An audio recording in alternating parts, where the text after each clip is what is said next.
And we take a break from national news now for breaking news from the fort. For a second night in a row, protests erupt in Fort Wayne. You're looking at live pictures from downtown near the courthouse and Citizen Square. Yeah, things are beginning to calm down now. The police presence has increased tonight, and the protests, though, earlier today were building since early in the afternoon, though the scene much calmer now. Right now, but today's protest mirrored others in dozens of American cities after George Floyd died in police custody in Minneapolis earlier this week. We have team coverage for you tonight. Our Jeff Newmeyer is along Clinton Street. You saw him near the courthouse green just moments ago. He's been watching from that perch all day. Carly Van Cleve and Ariel Cadet are live at the Martin Luther King Jr. Bridge, which has seen large crowds gatherings as well. And national correspondent Daryl Forges is where it all began in Minneapolis. Well, thank you for choosing us on this very busy Saturday night. I'm Brian McElhatton. And I'm Kristen Miller. We have all the angles covered for you, but let's begin with this exclusive video from our drone camera high above the courthouse green earlier today. It shows protesters facing off with police when officers fire tear gas and the crowd scatters. Some people in the crowd toss or kick the tear gas canisters back toward police. There were sporadic clashes like this throughout the day. Our team coverage continues now. Reporter Ariel Cadet is live near the MLK Bridge, where she's watched protest all day. Ariel, earlier there were very large crowds on that bridge. What's it like now? Well, that's right, Brian. It's a lot calmer right now. If you guys saw kind of some of our Facebook Lives from earlier, it was a huge crowd all around the MLK Bridge, and now it's much, much calmer. And I do want to talk about a little bit of what we saw kind of towards Clinton Street. There are a lot of police going towards that area, and we have heard from witnesses that have passed by that people are getting arrested. Police are saying that if they do not leave the area, they are going to be arrested and put into police custody. So that is what we have been seeing throughout the night. And I do want to mention that this seems that more people have been getting arrested tonight than they have been last night. So we've seen a lot of people being put into custody tonight. As we go through the night, there are a lot of more people that are being arrested, and we have that video of people being arrested. And we did talk to a member of one of the protesters earlier today that was here last night and also here tonight, and he described what the atmosphere was like and how it was different from yesterday. Take a listen to that. You know, we do believe that, there is issues that need to be resolved. We do believe that, as I stated, there's racial, social, judicial, and economic injustices going on and been going on. But I think after we get through protesting, after we get through marching, the question becomes, then what? What are we going to do then? So, as I was saying, the MLK Bridge is definitely much quieter than what we have understood is the scene on Clinton Street. We have seen a lot of police kind of driving on the bridge, going towards that direction. And like I said, we are understanding that they are arresting more people that are still out on the road. So we're going to try to keep an eye on that. And people are telling us that they are arresting people that are on the road. So we're going to try to keep an eye on that and give you some more information as we get it. But for right now, Ariel Cadet, ABC 21. Ariel, I should tell you, I just heard from Sofia Rosales-Scatina, the spokesperson for Fort Wayne Police. She just told me that tonight was not as violent as last night, but police did arrest more people, and they are trying to move people out of the downtown area to restore the calm there. So that's just in from Fort Wayne Police. Ariel, thank you very much. A number of community leaders joined the mayor and police this morning, all calling for unity. Fort Wayne Police Chief Steve Reed said 2 officers were hurt last night. Reed said people were throwing rocks and water bottles at the officers. Our cameras were rolling on some of the 29 people arrested last night. Sheriff Dave Gladio, Mayor Tom Henry today both said they think that people came from out of town trying to rile up the crowd. They did not offer any evidence of that today. Nonetheless, Mayor Henry's patience seemed to be wearing thin. To see the kind of activity that we witnessed last night was very disturbing. This Fort Wayne is better than that, and I'm convinced that a number of individuals there were not from Fort Wayne, that they came here with trouble in mind. They wanted to agitate the crowd, and they did. Police said they would not tolerate another night of protest like last night's.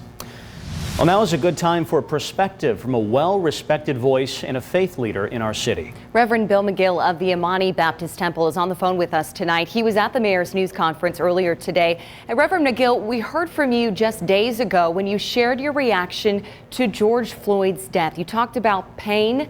You said the pain never goes away. How are you feeling tonight? Well, I'm certainly grateful for the opportunity to talk to your listeners tonight, as I believe a large majority of us are just trying to win equality's fight. I think I echo, in a sense, I guess, the mayor's frustrations, because certainly African Americans and people of color in general, our patience has been wearing thin for 400 years. We've been shedding unnecessary tears. And so this is like boiling water, I guess, that is finally rising to the surface. And as a consequence, we've seen some regrettable and frustrating scenes playing out in our nation. Reverend McGill, I know you met Dr. Martin Luther King Jr. when you were 10 years old. You've spoken about how he has inspired you through his work and through his action. I wonder, what do you think Dr. King would make of this moment in America today?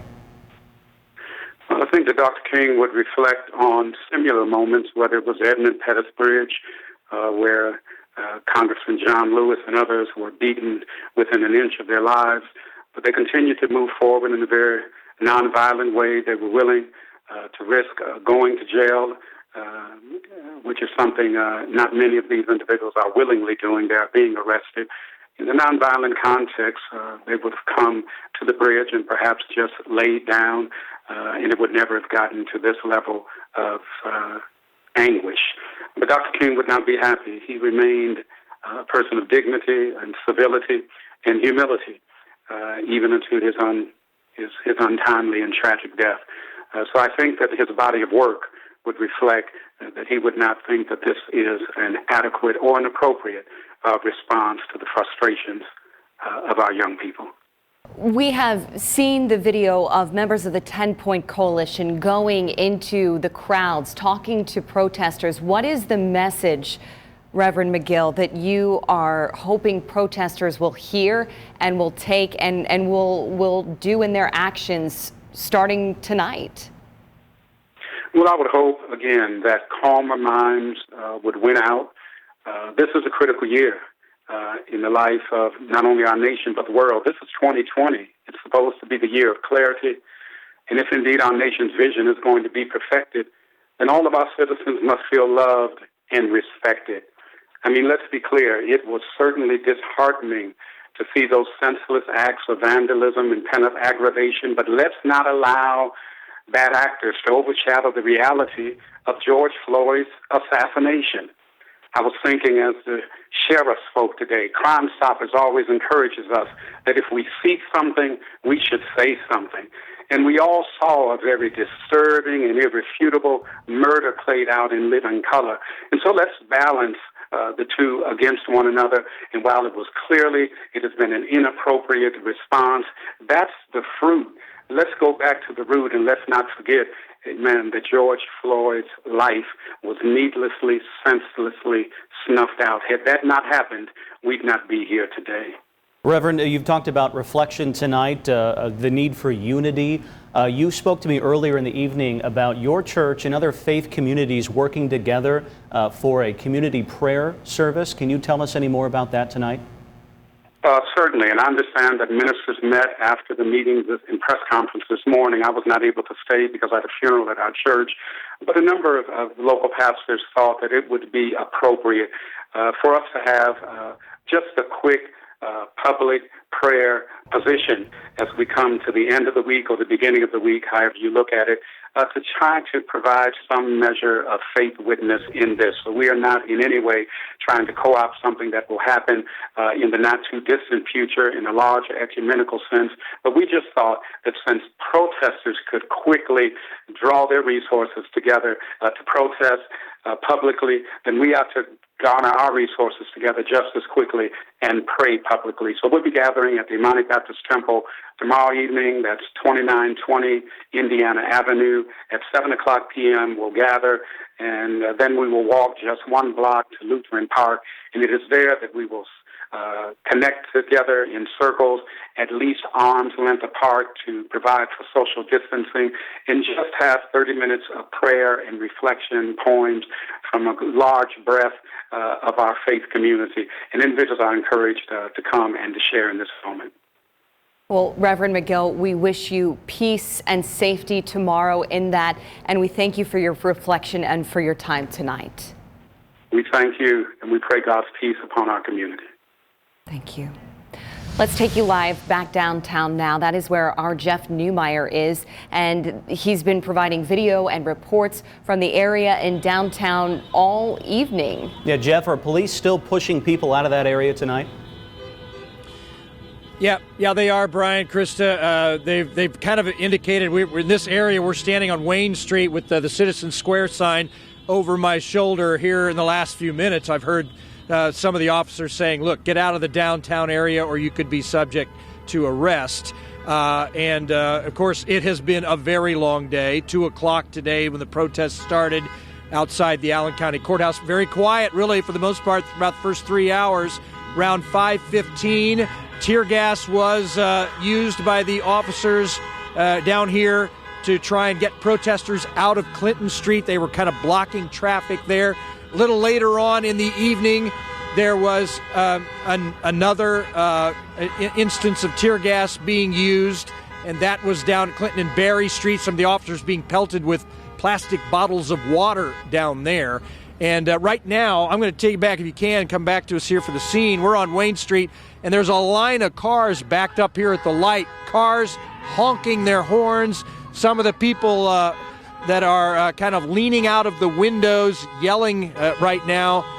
Despite the best efforts of the police to try to clear this area, still a lot of folks that are circulating around and not interested in leaving this part of town quite yet, Brian and Kristen. Okay, well, we will continue to monitor that situation. I know we will check back in with your team where you are in downtown Fort Wayne. Jeff, thank you.